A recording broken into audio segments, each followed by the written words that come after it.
बयान किया जाता है कि चंद साल कबल एक जमात मानसेहरा से आगे एक छोटे से कस्बे में गई। इस जमात में एक शख्स डॉक्टर नूर मोहम्मद था। उनका बयान है कि मस्जिद से बाहर इधर उधर काफ़ी लोग फारिग बैठे थे। हम लोग उनके पास गए और मस्जिद में आने की दावत दी ताकि वो तालीम में शरीक हो सकें।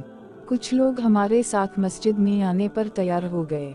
एक साहब ने कहा कि मैं नमाज के वक्त आऊँगा और नमाज के बाद अज़ा कब्र का एक वाक़या आप लोगों को सुनाऊँगा।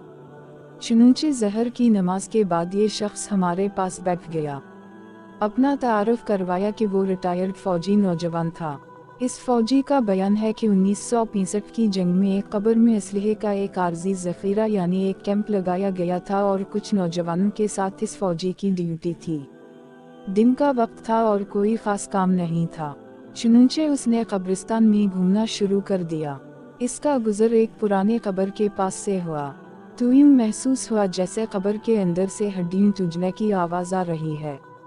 इस फौजी जवान ने बताया कि मैंने बंदूक के बट के साथ कब्र की ईंटें हटाएं ताकि देखे कि ये आवाज़ कैसी है।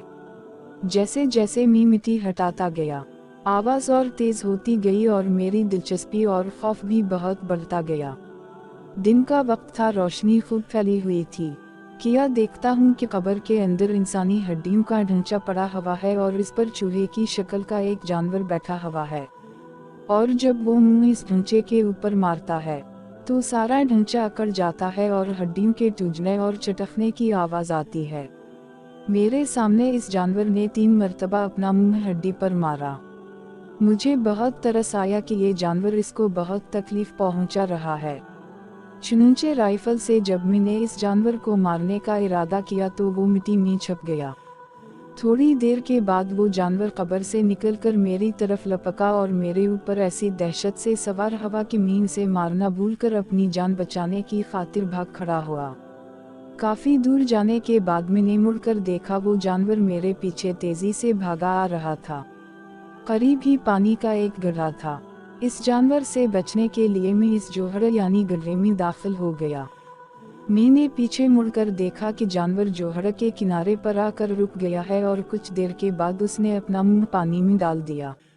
यकदम पानी खोलने लगा। मैं भागकर जोहड़ से निकला। मेरी टांगें जल रही थीं, बहुत जल्द सुर्ख हो चुकी और आबले पड़ चुके थे। दर्द की शिद्दत से मेरा चलना मुहाल हो गया था। मैंने अपने साथी को आवाज़ दी तो जब मैंने पीछे मुड़कर देखा तो कुछ ना था, बल्कि वो जानवर गायब हो चुका था। चुनांचे मुझे एबटाबाद के हस्पताल में दाखिल करवा दिया गया और फिर वहां से रावलपिंडी के बड़े फौजी हस्पताल में मुंतकिल कर दिया गया। मेरी टांगों का गोश्त गलना शुरू हो गया था। हर वक्त बदबूदार पीप और खून रसता रहता था। किसी इलाज से इफाका नहीं हुआ, मगर मरज बढ़ता गया। जैसे जैसे दवाई लगती रही वैसे वैसे जिस्म से गोश्त अलहदा होता गया। उस वक्त दोनों टांगों की सिर्फ हड्डियां बच गई हैं। गोश्त आहिस्ता आहिस्ता गलकर अलहदा हो चुका है और हर वक्त मरदे की सी बदबू आती रहती है। फिर उस शख्स ने हमें अपनी दोनों टांगें दिखाई जिन पर पट्टियां बंधी हुई थीं।